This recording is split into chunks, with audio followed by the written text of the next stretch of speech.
Bueno, pues muy buenas noches, estimados compañeros. Me es muy agradable, me es grato presentar a ustedes, ahora que conmemoramos el Día Internacional de la Mujer, este 8 de marzo, pues tenemos a una gran mujer, a una compañera de lucha que siempre ha estado integrada dentro de las colectivas feministas. Es nuestra gran compañera Jessica Rivera Jamet, ¿sí? Quisiera dar una pequeña semblanza de nuestra compañera, ya que nosotros desde el estado de Morelos, pues, ¿quién no conoce a Jessica, no? Jessica se ha presentado en lugares culturales, ha estado también inclusive participando en gobiernos, pero lo más importante es su trayectoria, compañeras y compañeros. La trayectoria de nuestra compañera Jessica inicia desde hace mucho en el feminismo, ya tiene más de 20 años trabajando, desde muy jovencita, porque, bueno, la verán ustedes, ahora sí que muy, muy joven. Entonces, la compañera pertenece a la colectiva multidisciplinaria Las Hijas del Maíz. ¿Qué es lo que esta colectiva ahora sí que nos brinda a nosotras las mujeres? Bueno, pues en arte, que es lo más importante, que muchas veces nos olvidamos del arte, ¿sí? Andamos en la política, andamos en todo, pero olvidamos el arte, compañeros y compañeras.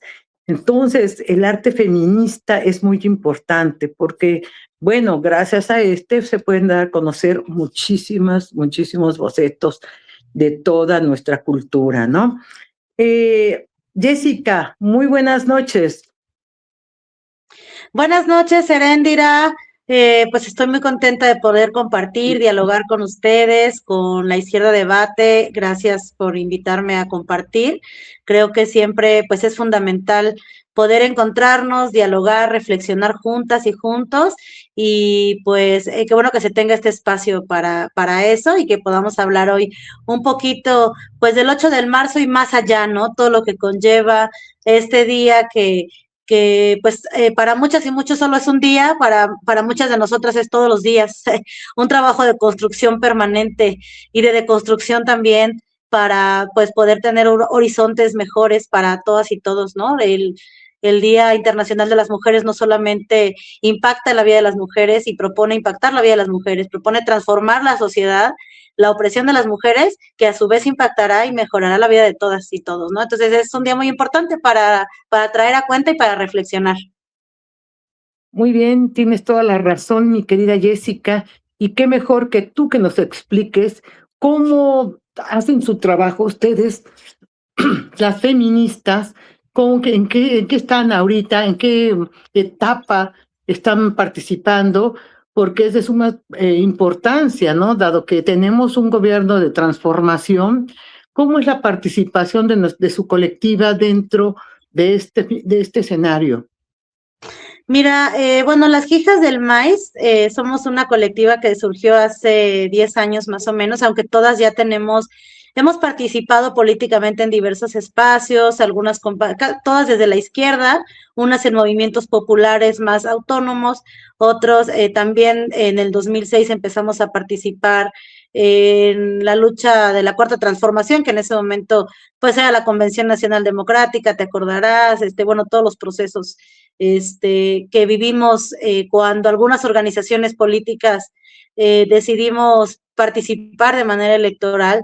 Entonces, en este proceso tan fuerte que significó el 2006, para muchas organizaciones y movimientos populares, se formó una agrupación que se llamó el M33, recordarás aquí en Cuernavaca. Y en el contexto del M33, algunos jóvenes, mujeres y hombres jóvenes que éramos egresados de la Facultad de Artes de la UAM y de otras disciplinas y de otras licenciaturas, formamos una agrupación que se llamó Radio Chinelo, teníamos la influencia de algunas radios comunitarias de Oaxaca y de otros lados, y pues siempre la palabra es importante, ¿no? Tiene que venir siempre del lado de cualquier movimiento popular, político, de transformación, pues la palabra, dialogar, conocer lo que pensamos es importante, ¿no? Compartirlo. Entonces, por esa razón surgió en ese tiempo Radio Chinelo, hace ya varios años, Y en el contexto de Radio Chinelo, es que pues teníamos diversos programas de debate, ¿no? En el marco de la izquierda, pero tú sabes que también pues, la izquierda es diversa. Entonces tenemos programas de debate en torno al proceso electoral, a los partidos, a lo que significaba pues cuáles eran esos horizontes que nosotros vislumbrábamos como la transformación social, ¿no? Y en ese contexto, varias mujeres de Radio Chinelo pues también empezamos a ser impactadas por otras colectivas y otros movimientos que ya desde hace muchos años, desde los 70 existían en nuestro estado, que formaban parte pues del movimiento feminista, ¿no? Que hablaban de temas que nosotros no estábamos hablando en nuestra organización o en nuestro partido, como la interrupción legal del embarazo, el tema de los cuidados, la desigualdad en razón de género, y empezamos a identificar que era muy importante incorporar los planteamientos de la teoría feminista en nuestros movimientos, en nuestra organización política, porque no puede haber organización política que no se plantee la desigualdad y la opresión que vivimos las mujeres históricamente, ¿no? Somos sujetas también dentro de nuestras organizaciones y es importante, pues era para nosotros importante visibilizar también cuáles eran esas otras batallas de las que no estábamos hablando, ¿no? A grandes teóricas feministas pusieron ese tema en la mesa dentro de las organizaciones populares, marxistas. Teóricamente, Silvia Federici, que es una feminista marxista, incorpora la tarea de cuidados y de reproducción, ¿no? En la crítica social de la opresión de las mujeres. Más recientemente Rita Segato con su crítica a la colonialidad y al patriarcado y cómo los cuerpos de las mujeres también tienen un trato cruel específico en el capitalismo. Entonces, como que esta unidad capitalismo-patriarcado que muchas veces se olvidaba en las izquierdas, nos dimos cuenta que era importante incorporarlo, porque el feminismo, como lo decíamos fuera del aire, surge dentro de los partidos socialistas, surge dentro de la lucha de clases, de los primeros congresos socialistas donde las mujeres participan por la desigualdad, en donde hay una pues conciencia de clase, de la opresión de la clase trabajadora, pero se identifica que hay una segunda opresión que no se nombra, ¿no? Como lo decía Flora Tristán, hay otro explotado dentro de la casa del trabajador, que es la mujer del trabajador, ¿no? Entonces, pues visibilizar todo eso para nosotros era muy importante y nuestro primer granito de arena fue dialogarlo en nuestro programa de radio Las Hijas del Maíz, que empezó siendo pues un programa de radio dentro de Radio Chinelo que pues, formaba parte de un proyecto político más amplio, pero que para nosotros era pues importante dialogarlo, conocer, entrevistar a compañeras que en nuestro estado llevaban ya años acompañando a mujeres para interrumpir sus embarazos y esto para mí es muy claro decirlo que la despenalización del aborto, por ejemplo, que es una de las demandas del movimiento feminista, está completamente inmerso en la lucha contra la desigualdad, ¿no? Porque sabemos que las mujeres que interrumpen su embarazo en una situación de privilegio corren mucho menos riesgo que una mujer pobre que necesita interrumpir su embarazo por la razón que sea, porque su esposo no quiere usar condón o porque su esposo a fuerza quiere tener más hijos y ella no, porque vive violencia sexual, ¿no? Hay muchas mujeres que dentro del matrimonio o dentro de sus casas viven violencia sexual y quedan embarazadas sin su consentimiento. Entonces, hay una serie de razones por las que las mujeres quedan embarazadas, más allá de esta idea de no se cuidaron y ya. Entonces, y que entonces ver por la despenalización del aborto como un asunto de salud pública es también ver por las mujeres que están en una situación de desigualdad, que no tienen la posibilidad de conseguir recursos e irse al doctor o a otro país, a la Ciudad de México o a otro país como lo hacían antes las ricas, ¿no? Las mujeres, pues en situación de privilegio tenían la posibilidad de que nadie se enterara que estaba embarazada y vámonos a otro país, a Houston, por allá a abortar y regresamos, ¿no? Las mujeres pobres no tienen esa opción y tienen que embarazarse de un hijo que no desean o arriesgar una interrupción en situaciones pues poco seguras, ¿no? Por eso también decimos que el feminismo tiene que tener perspectiva de clase y tiene que ver también por las mujeres en situación de desigualdad. Y como el tema del aborto, hay muchos temas de la agenda feminista que pues no lo viven igual las mujeres en situación de privilegio que las mujeres pobres, ¿no? Entonces, con esa conciencia es que decidimos organizarnos en torno al feminismo. Estamos organizadas desde diversos espacios, pero Las Hijas del Maíz es uno de los primeros espacios que nos acuerpa como colectiva. Eh, Tenemos la característica de que hacemos arte, de que, por ejemplo, Lucía Rosales es egresada del SEMA de etnomusicología, también es música, yo estudié artes visuales, Xochitl Guzmán es psicóloga, pero también, bueno, y su feminismo mucho desde ahí, pero también se ha formado en espacios artísticos para el son y para el son huasteco y el son jarocho, entonces han pasado otras compañeras por Hijas del Maíz que han tenido también un perfil artístico y pues de manera natural empezamos a hacer trabajo artístico con perspectiva de género, ¿no? Empezamos primero a hacer una obra de teatro que se llamó La Tarzana, era una obra dirigida a infancias para sensibilizar a las niñas y a los niños de que pues somos iguales y que no hay que violentarnos, ¿no? Porque el problema de la violencia contra las mujeres mucho se siembra, está sembrado en la desigualdad en razón de género, ¿no? El pensar pues que somos inferiores por alguna u otra razón y muchas veces hasta en lo artístico a veces se construye ese discurso, se reproduce ese discurso y es importante que desde las infancias vayamos cambiando esas formas de hablar de nosotras, ¿no? De las niñas y de los niños. Entonces, pues con esa convicción es que Las Hijas del Maíz hemos caminado haciendo arte feminista. Y efectivamente, lo has dicho muy certeramente, ¿no?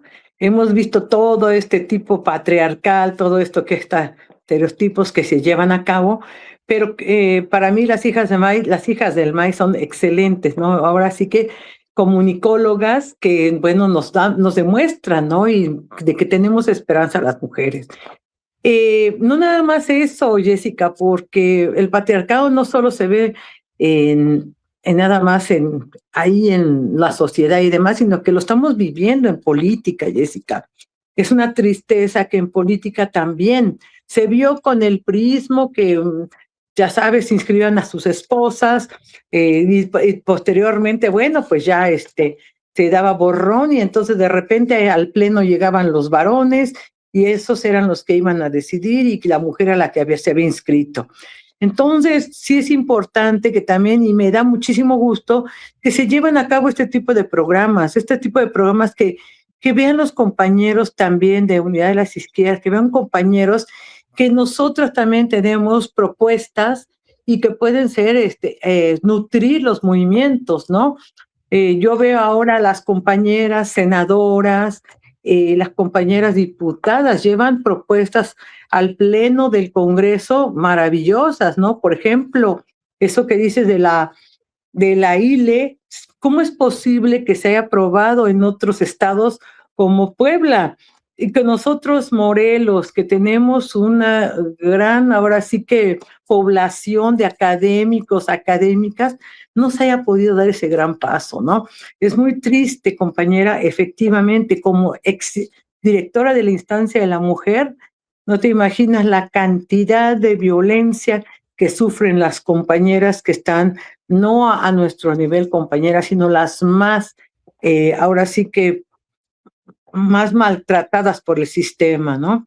Entonces Así sí, es. eso me causa una gran alegría que aquí los compañeros de la Unidad de las Izquierdas que hayan decidido hacer un programa sobre estos temas que a veces ni siquiera en partidos más grandes se tocan, ¿no?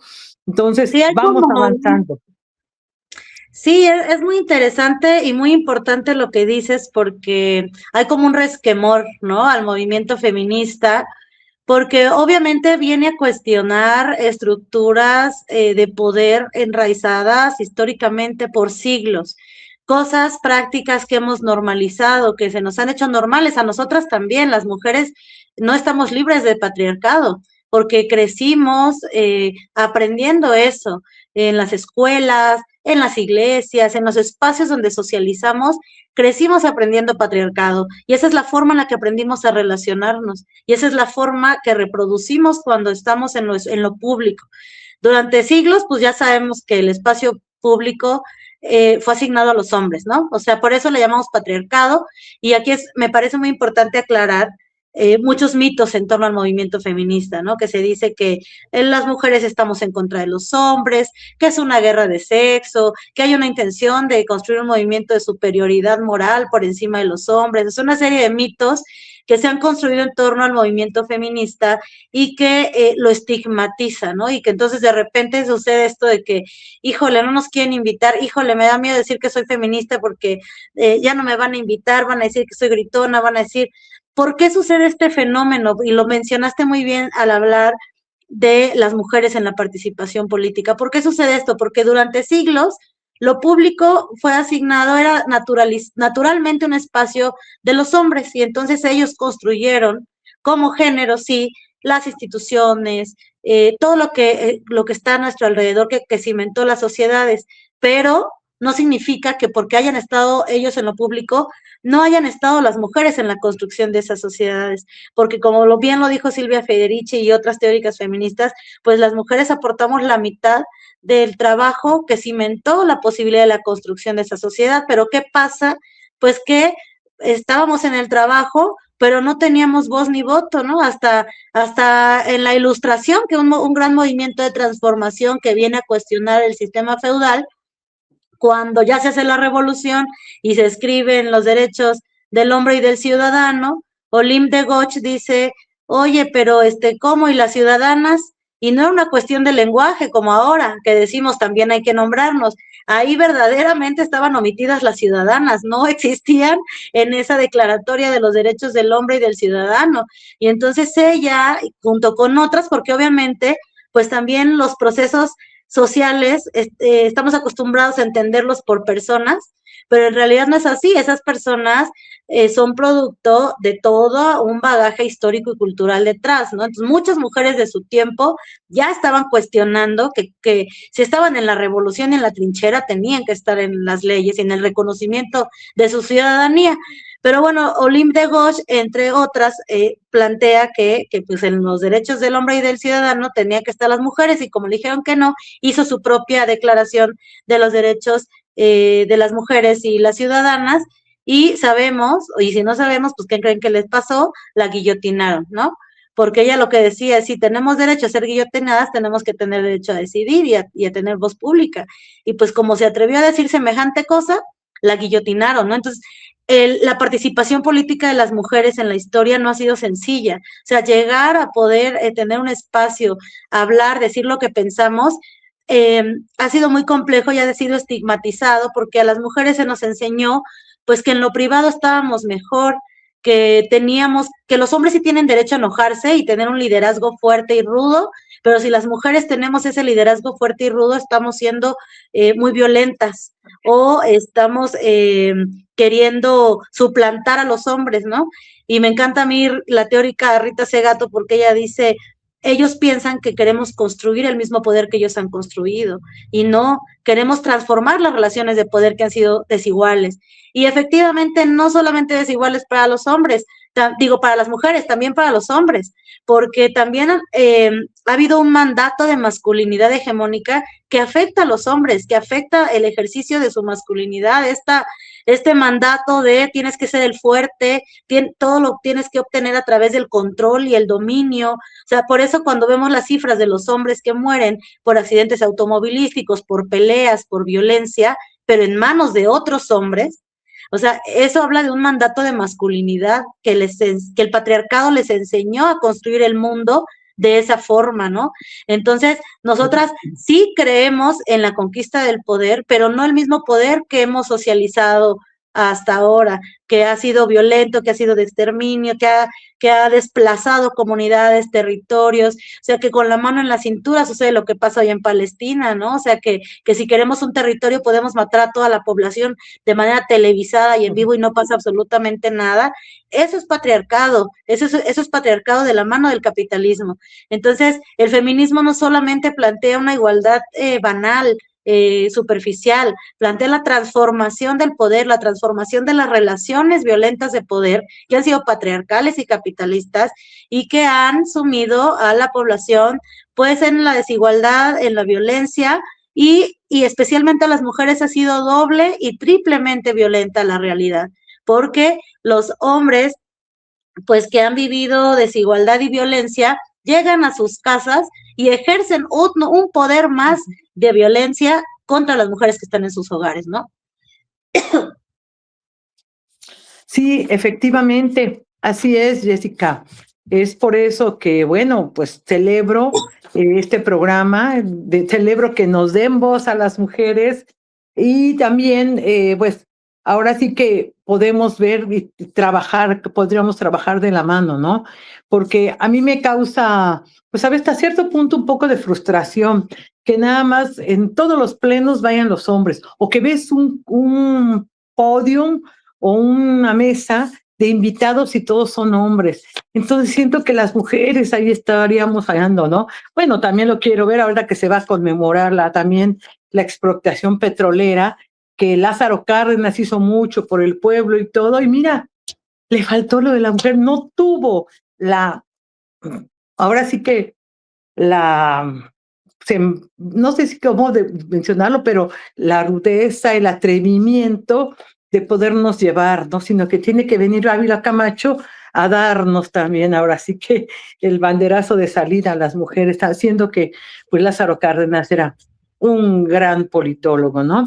Un Sí, presidente maravilloso, ¿no? Pero bueno, le falló, ahí sí le falló, ¿no? y es muy importante lo que dices porque yo creo que lo que te decía hace un ratito, más allá de los personajes que están al frente de las transformaciones y los procesos sociales, que por supuesto es muy importante su visión y su liderazgo, muchos cambios sociales vienen porque hay un empuje atrás, o sea, les tocó, ¿no? Yo creo que en este caso a López Mateos le tocó, ¿no? Ese momento histórico, pero antes de él ya había una Elvira Carrillo Puerto, Carrillo, pues. había feministas mexicanas, porque luego se habla del feminismo nada más del que conocemos de Europa o de Estados Unidos, las sufragistas que nos muestran, ¿no? Inglesas, estadounidenses, blancas, que claro que dieron su batalla, pero también en Latinoamérica había sufragismo y en México hubo un sufragismo muy importante que desde principio del siglo, hace poquito se conmemoraron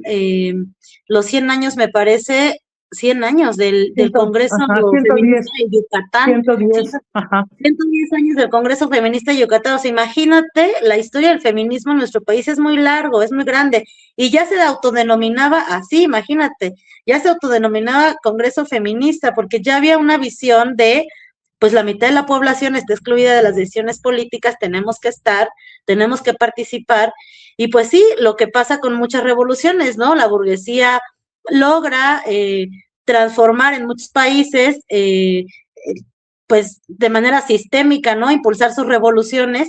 También es verdad que muchas mujeres que estaban de alguna manera en una situación de privilegio y cerca del poder pudieron empujar agendas para que se aperturaran pues el diálogo principalmente, pero también los espacios para las mujeres en el poder. En Yucatán es un fenómeno muy interesante porque antes de que las mujeres conquistáramos el voto, ya había habido diputadas en el Congreso de Yucatán 20, 30 años antes de que se lograra conquistar el voto a nivel nacional, ¿no? Entonces, también habla de que los procesos sociales no son lineales, ¿no? Son dialécticos y se puede retroceder. Y yo creo que esa es una de las más grandes preocupaciones del movimiento feminista hoy en día, que hemos avanzado mucho en tema de participación política. Yo creo que ha sido de los logros más importantes. Tenemos la primer mujer presidenta de la historia de México, tenemos la primer gobernadora en el estado de Morelos, tenemos la primer rectora en la Universidad Autónoma del Estado de Morelos, yo que soy del Estado de Morelos. O sea, por primera vez en estos años tenemos una participación primordial de las mujeres en la política, pero desafortunadamente va de la mano de lo que tú decías hace un rato, la violencia política contra las mujeres, porque como que culturalmente todavía nos hace falta un camino un poquito más largo y decir, o sea, todavía nos quieren ver en otro lugar. O sea, es impresionante que en pleno siglo XXI, pleno 2026, le digan a la presidenta que se vaya a lavar los trastes de su casa, ¿no? O sea, eso habla de un pensamiento todavía arcaico, patriarcal, que no se ha logrado incidir en su transformación, todavía molesta el empoderamiento político de las mujeres, todavía no le gusta a la sociedad en general, lo digo porque yo insisto en que no es un tema de hombres contra mujeres, sino es un sistema patriarcal que a todas nos atraviesa, a hombres y a mujeres nos atraviesa, y todavía cuesta mucho trabajo ver a mujeres en tomas de decisiones, y vemos, ¿no? Desafortunadamente en los niveles más, más bajos, de participación política, digamos, bajos en el sentido de que son los más locales, regidoras, síndicas, directoras de las instancias de las mujeres, viviendo violencia política. Violencia política, hemos visto a presidentes municipales que no les quieren pagar sus salarios a las regidoras, que no les dan oficinas, que les quitan personal a las síndicas, o sea, teniendo el nivel de poder de una síndica municipal, un nivel de violencia política contra ellas. Entonces creo que entre muchos otros temas, ese es una de los pendientes de la agenda, o sea, poder actuar frente a la violencia política de género, pero que tiene que ver con, pues, que todavía el patriarcado está muy dentro de hombres y mujeres, ¿no? O sea, todavía hay una cultura patriarcal que se atreven a decirle a una mujer que no puede tomar su cargo, que no puede ejercer el poder, que no puede tener liderazgo y que les molesta que tenga liderazgo, ¿no? Entonces, pues es uno de los grandes pendientes, el poder sancionar verdaderamente la violencia política de género, porque desafortunadamente hay tanta violencia que pues tanto las fiscalías como los institutos electorales, los tribunales electorales están rebasados, y es una realidad que la actuación contra la violencia política de género todavía da mucho que desear, ¿no? O sea, está muy lenta la justicia, el acceso a la justicia en muchos temas, y pues se tiene que seguir trabajando y sensibilizando. Y pues eso no es solo un tema de que a las mujeres nos toca a todas y a todos, a todas las personas conscientes de que esta realidad social se tiene que cambiar, ¿no? Que se tiene que transformar. Así es, Jessica, muy certera, tienes toda la razón. Y eso me conlleva a preguntarte también, mira, yo lo dije hace poco públicamente que el problema que suscitó en la UAM sí fue un problema de, pues a lo mejor falta de prontitud, ¿no? De un problema de falta de vigilancia. Podemos decir muchas cosas, compañera, pero lo que sí me indigna mucho es que si hubiera sido un hombre, no le piden la renuncia como le están pidiendo la renuncia a nuestra rectora, ¿sí? En ese aspecto sí, a mí sí me duele, como ya lo comentaste. ¿Tú qué opinas, querida Jessica? Es muy importante. Y más, a mí sí me gustaría también poner en la mesa que regresaste a la universidad a hacer tu maestría. Y bueno, pues ahorita estás en ella. Y también me gustaría saber un poco, Jessica Hamed, cuál va a ser su tema de su tesis, de su proyecto, ¿no? Gracias. Eso es lo que me interesaría mucho saber. Muchas gracias, Erendira. Muchos temas a la vez. Pero bueno, primero por el tema de la universidad. Sí, recientemente regresé a estudiar a la universidad después de varios años. Ya estudié ahí la licenciatura en artes visuales. Me he dedicado a la producción audiovisual por muchos años. Siempre me ha preocupado el tema de la representación de las mujeres, porque pues eso, o sea, la cultura patriarcal se reproduce desde muchos ámbitos, desde la política, desde la iglesia, en la misma familia, pero también en los medios de comunicación. Entonces, mis temas de investigación tienen que ver con la representación de las mujeres en los medios, las mujeres músicas, cómo están representadas en los escenarios. Entonces, porque los medios han ayudado mucho a reproducir el sexismo y la violencia contra las mujeres, ¿no? A colocar a las mujeres en un lugar estereotipado, en el rol de reproducción, en el rol de limpieza, en el rol, ¿no? Entonces, poco a poco, y gracias al movimiento feminista, es que ya poco a poco la televisión está cambiando también, pues ha migrado a las redes sociales, a las plataformas digitales, y eso ha permitido otras voces, otros contenidos, otras creadoras y creadores. Entonces, gracias a eso, pues se ha ido equilibrando un poquito la representación de las mujeres en lo público, ¿no? Tanto mujeres músicas en los escenarios como el rol de las mujeres en los noticieros, en la publicidad, ¿no? Que es donde ha sido más altamente sexista. Deportes, Y en los bueno, deportes. en los deportes, ¿no? O sea, es impresionante, insisto que en siglo XXI veamos titulares de grandes deportistas hablando de sus piernas, de sus glúteos, de su novio, así como la ven de medallista tiene novio, ¿no? O sea, no dicen eso de los hombres, ¿no? No dicen de los hombres, ahí como lo ven, tiene novia, ¿no? ¿Y qué hará cuando llega a su casa? ¿Atenderá a sus hijos? ¿Cómo los atenderá? No dicen esas cosas de los hombres y en ese tipo de narrativas es donde podemos ver el sexismo que viven las mujeres en los medios de comunicación y las mujeres políticas también, ¿no? Las mujeres políticas también viven esta constante carga estereotipada en razón de género, ¿no? Todo el tiempo queriéndolas meter en el rol tradicional, ¿no? Y pues si no están en el rol tradicional, se les quiere meter a fuerza o se les pregunta qué hacen o cómo enfrentan no poder asumir el rol tradicional, ¿no? Supuestamente está asignado a las mujeres. Pero bueno, eso es con respecto a mi tema de investigación, eso es lo que yo estudio, el tema de la comunicación y la representación de las mujeres. Y ahora como estudiante de la universidad, pues obviamente para mí ha sido esperanzador que el movimiento estudiantil se levante, porque sabes que la universidad durante muchos años, y sobre todo el estudiantado, pues durante muchos años fue muy pasivo frente a la realidad social, a la adversidad de violencia en general, ¿no? Ha habido momentos importantes, ¿no? Como en el movimiento por la paz, con justicia y dignidad, que hubo pues el levantamiento de algún sector de la universidad, pero salvo casos muy esporádicos, la universidad se mantuvo muchos años muy pasiva. Entonces, lo que hoy sucede, tristemente, pues es a raíz de 2 feminicidios, pero que no han sido los únicos. O sea, en días pasados se vivieron los feminicidios de 2 compañeras, de Kimberly y de Carol, universitarias de nuestra universidad, y obviamente es indignante. Años pasados se vivieron los feminicidios de Mariana, de Maffer, de muchas otras compañeras, y creo que lo que estamos viviendo hoy, pues es un hartazgo, una indignación y además, pues un temor, ¿no? Yo creo que los universitarios están, pues teniendo un poco pues de inquietud, de miedo, de qué está pasando, por qué estamos tan desprotegidas y desprotegidos los universitarios. Y que hoy se levanten y que enfrenten a las autoridades universitarias me parece muy positivo.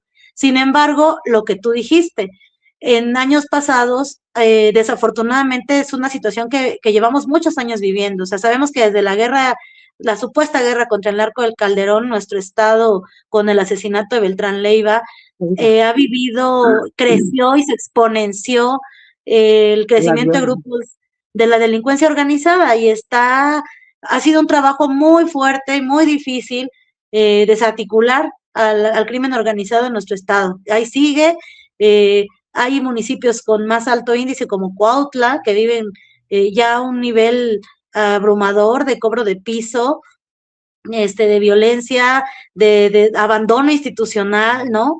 Y bueno, hay una serie de factores que han hecho que por más que ha habido política pública para atender el origen de la violencia, porque desde que llega el gobierno de Andrés Manuel en el 2018, hay un cambio de estrategia, ¿no? Y se señala, ¿sabes qué?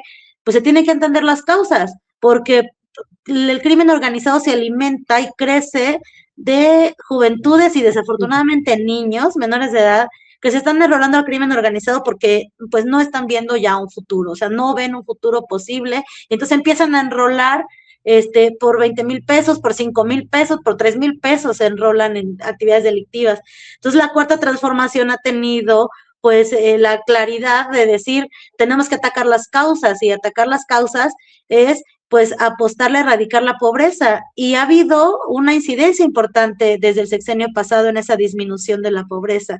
Sin embargo, pues es una realidad que no se ha erradicado el crimen organizado y las prácticas o la facilidad con la que se violenta la vida de una mujer, ¿no? En el caso de Kimberly, hasta ahorita, pues se ha determinado que fue su exnovio y que sabemos que desafortunadamente a las mujeres nos siguen matando quienes dicen querernos y amarnos, ¿no? Son una de las principales feminicidas o de los principales actores que violentan a las mujeres y que las asesinan son las parejas o las exparejas, ¿no? Y es terrible es terrible que sean en el primer círculo de las mujeres quienes las violentan, ¿no? Hay mucho este estigma de no salgas de noche, no salgas de tu casa porque te puede pasar algo, y la estadística dice que te matan en tu casa o te mata tu novio, tu exnovio, o el abuso infantil está en manos de los tíos, de los primos, de los abuelos. Entonces es más profundo el problema, es más profundo que salir a la calle a divertirte, ¿no? Hay un patriarcado ahí que todavía considera que el cuerpo de las mujeres no vale y lo toman y lo violentan y lo matan, ¿no? Entonces, bueno, en este momento el movimiento estudiantil de la universidad de aquí del estado de Morelos, de la Universidad Autónoma, ya cumplió 2 semanas en paro, porque efectivamente, como lo decías hace un rato, cuando Kimberly desaparece, pues se le exige a la autoridad universitaria que muestre las cámaras, que operen, que se movilicen para encontrarla, y hubo una respuesta muy lenta, hasta la semana que toman, que cierran las instalaciones los universitarios, hay una declaración pública por parte de la rectora, y sí, en ese momento la fiscalía, o sea, desafortunadamente, si no hubiera habido la presión social que hizo el movimiento estudiantil en el estado, no sabemos si se hubiese encontrado el cuerpo de Kimberly, porque hubo una búsqueda intensa por parte de la Fiscalía y de la Guardia Nacional en los alrededores de la universidad durante varios días hasta que fue hallado su cuerpo, ¿no? Detuvieron al exnovio, ya lo han procesado, tiene un tiempo la Fiscalía para sentenciarlo, pero creo que la indignación de la comunidad universitaria es que no tendríamos que hacer todo eso para alcanzar la justicia, ¿no? O sea, tendrían que ser, pues estamos en un estado con alerta de violencia de género. ¿Qué significa? Que estamos en emergencia, ¿no? Se supone que estamos en emergencia por el nivel de feminicidios. Entonces, frente a una realidad así, el actuar tiene que ser así de emergencia, así de botón de pánico, de taca, ¿no? De actuar en emergencia. Hay una desaparición y sabemos que, ¿te acuerdas que antes estaba esto de que hasta que no pasen 72 horas? Y la realidad, y ya no es así, ¿no? La realidad ha determinado que en esas 72 horas es donde pueden atentar contra la vida de una persona, hombre o mujer.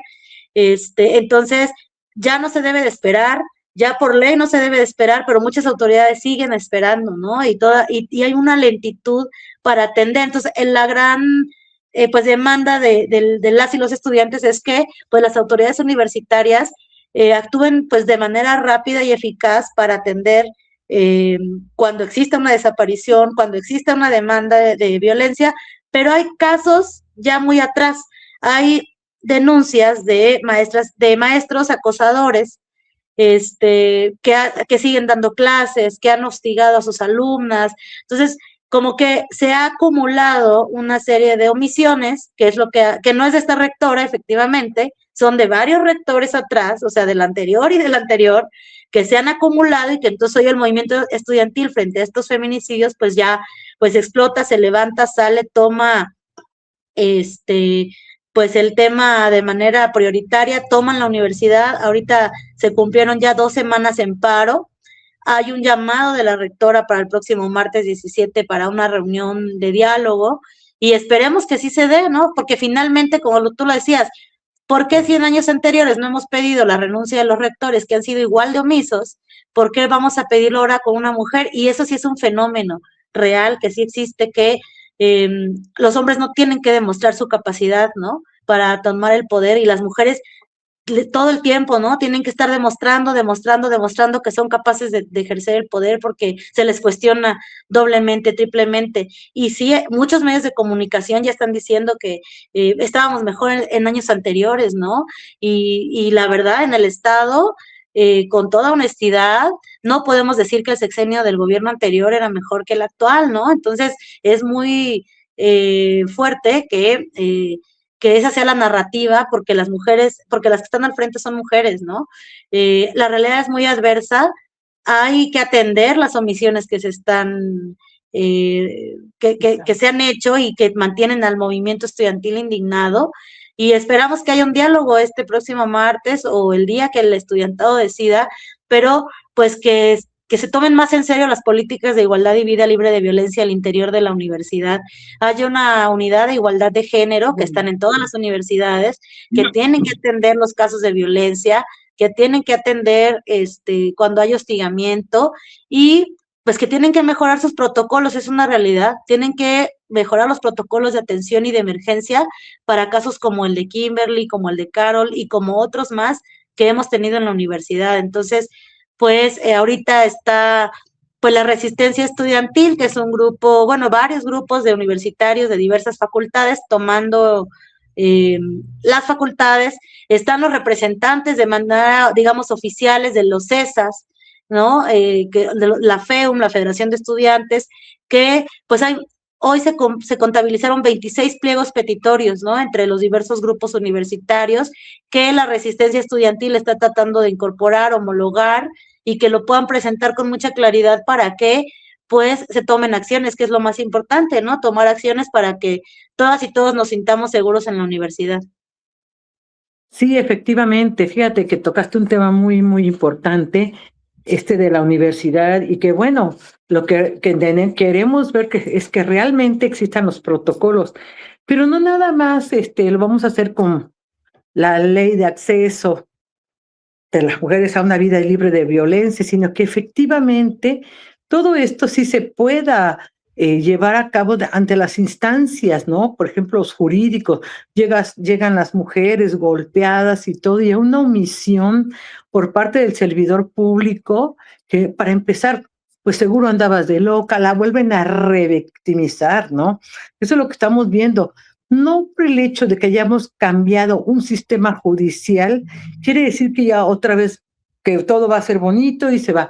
Todo eso, fíjate qué importante es tocar todos estos temas, porque tiene que ver con toda la población, ¿no? Es todo, estamos inmersos en esto y desafortunadamente la violencia ha escalado a niveles increíbles todo, ¿no? Entonces sí es importantísimo que la casa de estudios, que la máxima casa de estudios del estado de Morelos, pues tome realmente en consideración. Yo creo que no nada más, también habría que ver de qué manera también se va a reeducar a los servidores que están en el sistema judicial, porque cuando, ya lo mencioné, pues no tienen ni plena idea o siguen ejerciendo violencia a la mujer, ¿no? Entonces sí Así es. es muy importante, Jessica. Sí, Jessica, tengo una duda también que me gustaría que tú nos las dijeras. ¿Cómo crees? ¿Cómo cree Jessica que podríamos avanzar a pasos agigantados ahorita esta, esta, todos estos, esa problemática? ¿Cómo podríamos tomarla? ¿Cómo crees? Yo me estoy imaginando ahorita inclusive una película, ya que eres artista visual, unos documentales, algo que nos reeduquen, compañera, porque no nada más es, nada más a los, no, a todas, porque también las mujeres, cuando llegamos a un cargo, tendemos a violentar a más mujeres, ¿sí?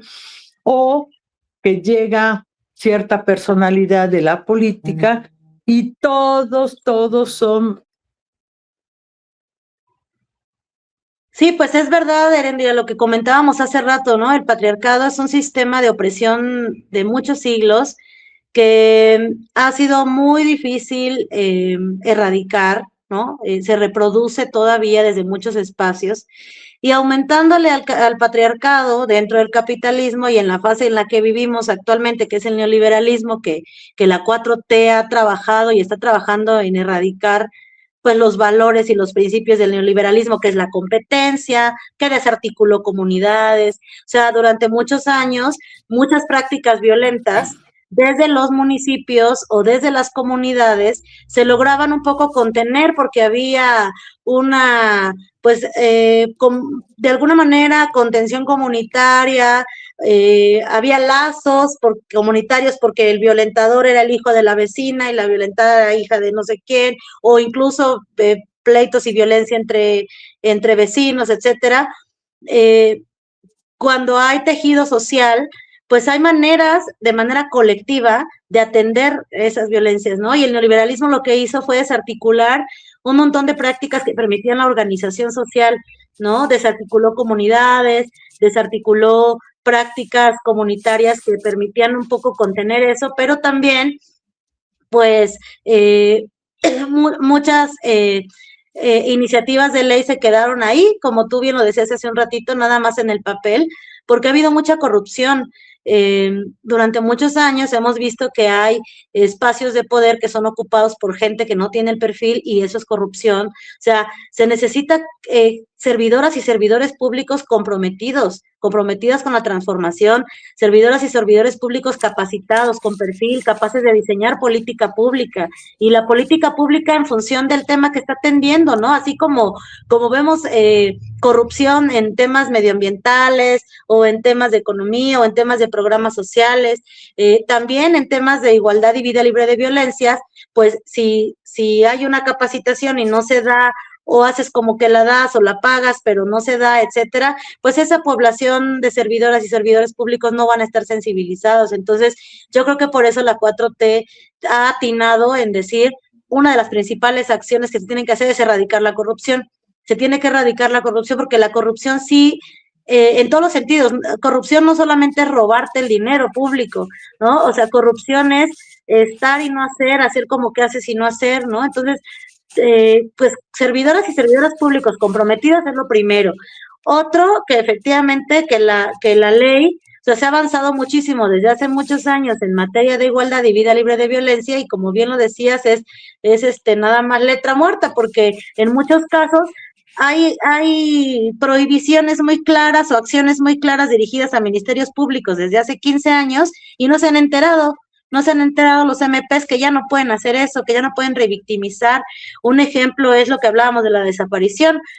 Ya en la ley dice que no debes de esperar las 72 horas y por pura práctica todavía hay lugares que te dicen que las 72 horas. Y eso es una práctica antigua que ya no es vigente, que ya no debe ser, pero que lo siguen haciendo. Entonces, ¿qué falta? Capacitación, formación, servidoras y servidores públicos sensibles que realmente estén comprometidos a hacer su trabajo y sobre todo en un tema tan complejo como actualmente es la violencia contra las mujeres, ¿no? Que la gente que atienda a situaciones de violencia estén capacitadas, que no se corrompan jueces y jueces. Sabemos que muchos agresores sueltan dinero en las fiscalías y entonces jamás los persiguen, quedan libres. O sea, aquí tenemos casos de feminicidas ya identificados, ya tienen orden de aprehensión y no los agarran, quién sabe por qué, cómo salieron del estado.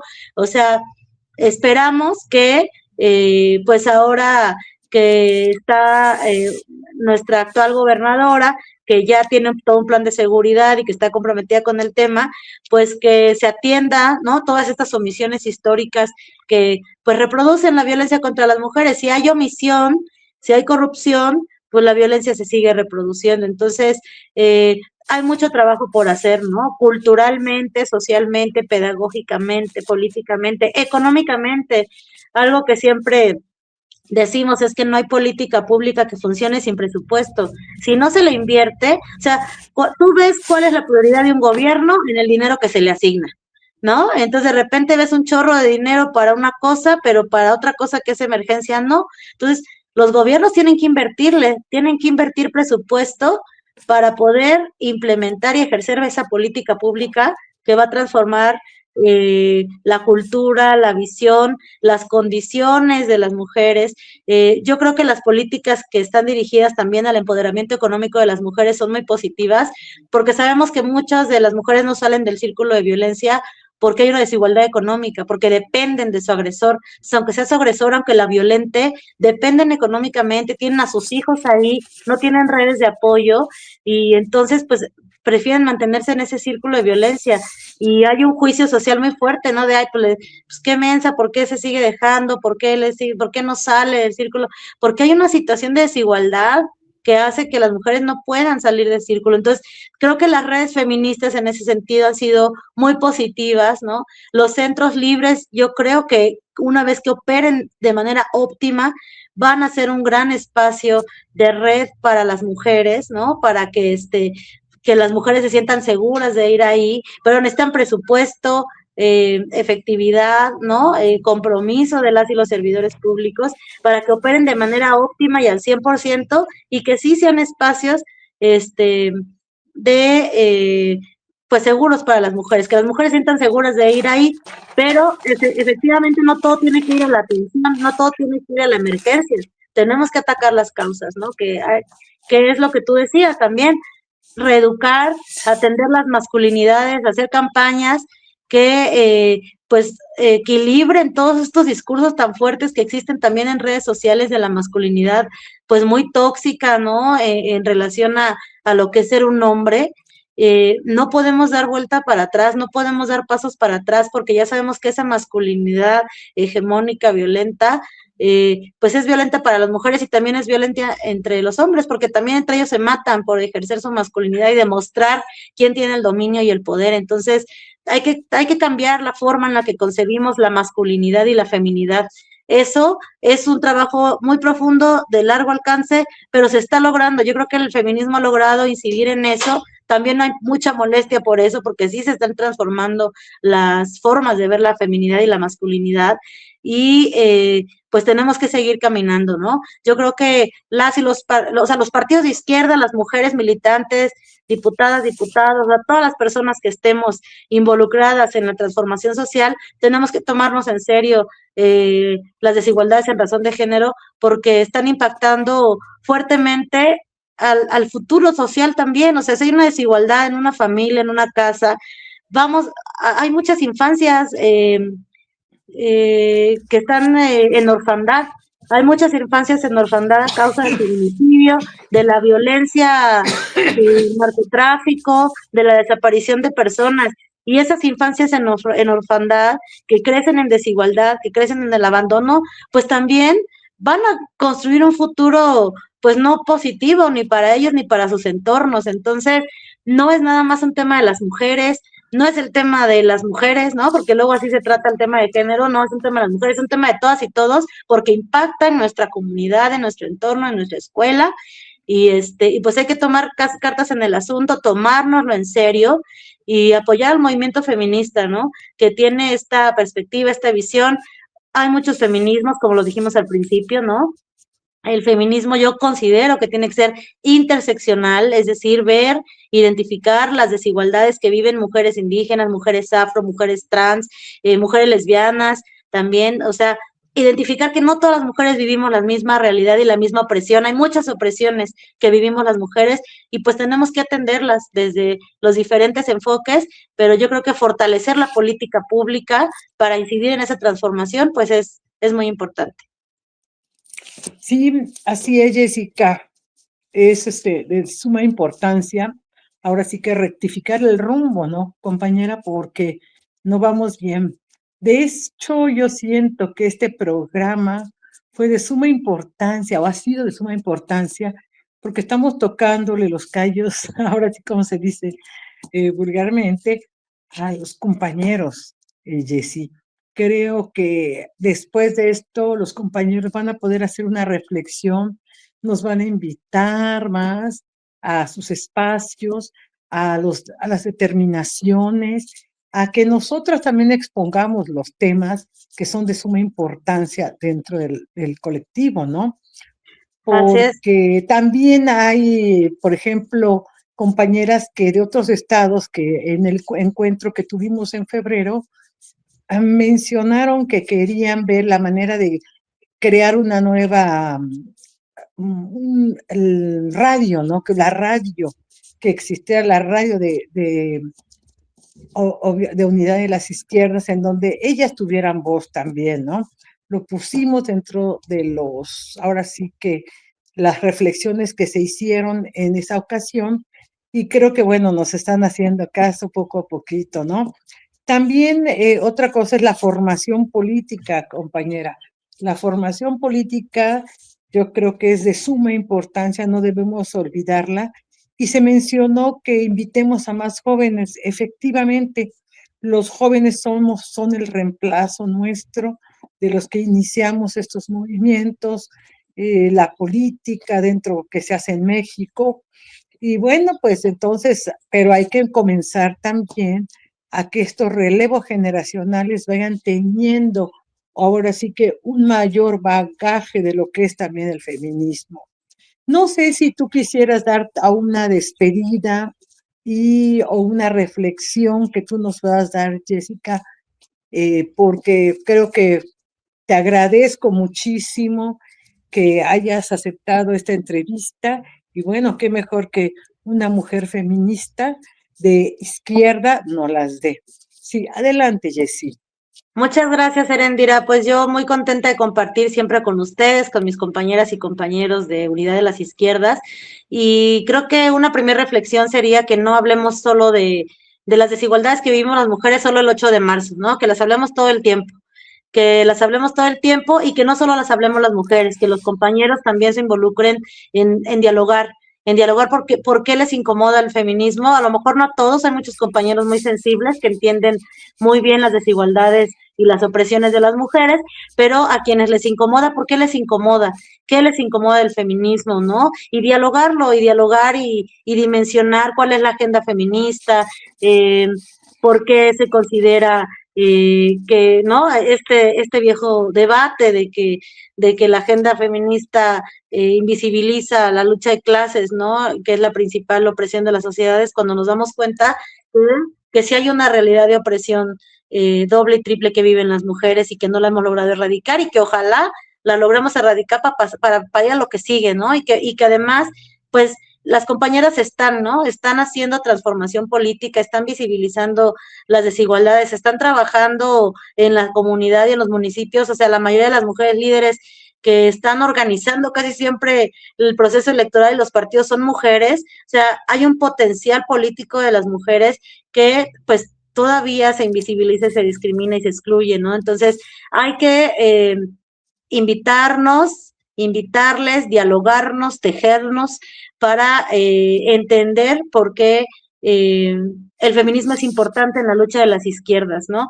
Creo que la 4T lo ha ido abrazando desde el sexenio pasado, pero todavía en efecto hay muchas resistencias, ¿no? Y creo que esas resistencias podrían ser de una falta de entendimiento, ¿no? Entonces, pues hay que seguir debatiendo, dialogando y pues aquí estoy puesta para cuando me quieran volver a invitar. Bueno, pues muchísimas gracias, les damos las gracias. Por favor, a la izquierda, a debate, ¿sí? Buenas noches, compañeros. Hasta luego.